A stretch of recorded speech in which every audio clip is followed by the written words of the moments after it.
சிவந்தி ஆதித்தனாரின் 89வது பிறந்தநாளை முன்னிட்டு சென்னை போயஸ் கார்டனில் உள்ள அவரது நினைவிடத்தில் தமிழ்நாடு காங்கிரஸ் கமிட்டி தலைவர் செல்வ பெருந்தகை உள்ளிட்ட அரசியல் தலைவர்கள் மற்றும் பலர் மரியாதை செலுத்தினர். பின்னர் செய்தியாளர்களை சந்தித்த செல்வ பெருந்தகை, தமிழ்நாட்டில் கல்வி மேம்பட முக்கிய புள்ளியாக திகழ்ந்தவர் சிவந்தி ஆதித்தனார் எனவும், தமிழ்நாட்டில் தமிழர்கள் இருக்கும் வரை அவரது புகழ் ஓங்கி ஒலிக்கும் என்றும் தெரிவித்துள்ளார். பரிணாம வளர்ச்சி பெற வேண்டும்.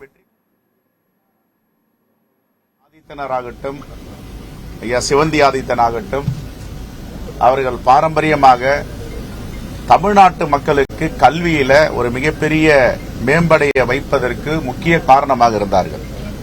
விளையாட்டுத்துறையை தமிழர்கள் விளையாட்டுத்துறையில் உலகமெங்கும் பரிணாம வளர்ச்சி பெற வேண்டும், வெற்றி பெற வேண்டும் என்று விளையாட்டுத்துறையில் முக்கியம் தந்தார்கள். அவருடைய புகழ் என்றென்றும் தமிழ்நாட்டில் தமிழர்கள் இருக்கும் வரை ஓங்கி ஒலித்துக் கொண்டிருக்கும். அதே போன்று விளையாட்டுத்துறை இருக்கும் வரையும் அவருடைய புகழ் ஓங்கி ஒலித்துக் கொண்டிருக்கும்.